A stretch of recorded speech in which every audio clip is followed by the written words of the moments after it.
Assalamualaikum warahmatullahi wabarakatuh. Perkenalkan, saya Sazlin Fitri Laila dari jurusan Komunikasi Penyiaran Islam. Di sini saya akan menjelaskan apa itu hakikat komunikasi dalam perspektif filsafat barat. Pernah kepikiran gak sih komunikasi yang kita pakai sehari-hari itu sebenarnya apa sih hakikatnya? Nah, di mata filsafat barat, komunikasi itu bukan cuma tukar-menukar pesan loh, tapi proses mendalam untuk mencari kebenaran dan menciptakan makna. Jadi komunikasi itu dibahas dari 3 dimensi utama. Yang pertama, ontologi. Bahas hakikat keberadaan komunikasi sebagai realitas yang menghubungkan manusia. Yang kedua, epistemologi, yaitu bahas gimana komunikasi jadi sumber pengetahuan kita. Dan yang terakhir, aksiologi. Aksiologi itu etika dan nilai dalam komunikasi. Kita mulai dari Yunani kuno kayak Plato contohnya. Bagi dia, komunikasi sejati itu harusnya jadi dialog kritis untuk mencari kebenaran yang etis. Retorika tanpa dasar kebenaran itu cuma manipulasi loh. Terus ada Aristoteles. Dia yang bikin rumus ngomong paling terkenal. Dia bilang harus punya 3 pilar ini. Yang pertama, etos. Etos itu kredibilitas.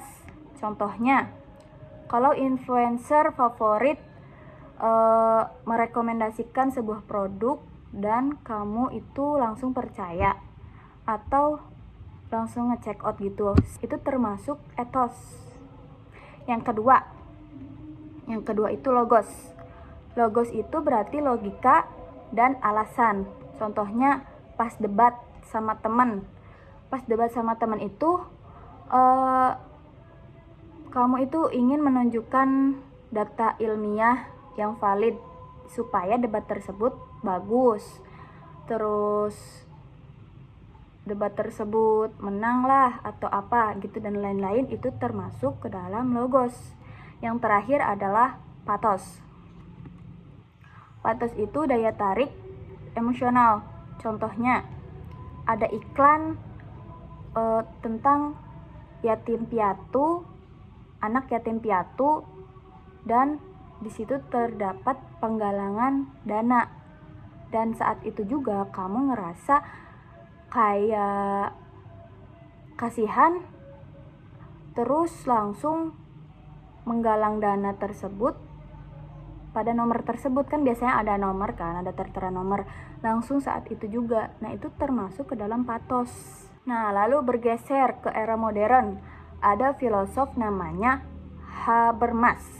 Dia kritis banget terhadap rasionalitas instrumental. Katanya komunikasi modern kita ini sering disalahgunakan, cuma jadi alat untuk kontrol dan kekuasaan, bukan untuk pemahaman sejati. Makanya Habermas ngusulin kita kembali ke teori tindakan komunikatif aja. Apa sih itu? Itu tuh kayak dialog yang otentik. Dialog ini harus memenuhi 4 syarat. Yang pertama harus jujur, rasional, sesuai fakta, terus harus sesuai norma, dan pesannya itu harus bisa dipahami. Contohnya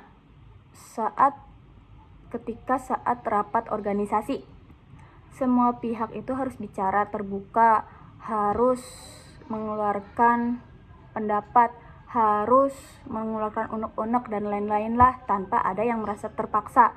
Barulah muncul kesepakatan murni karena semua orang sudah berbicara.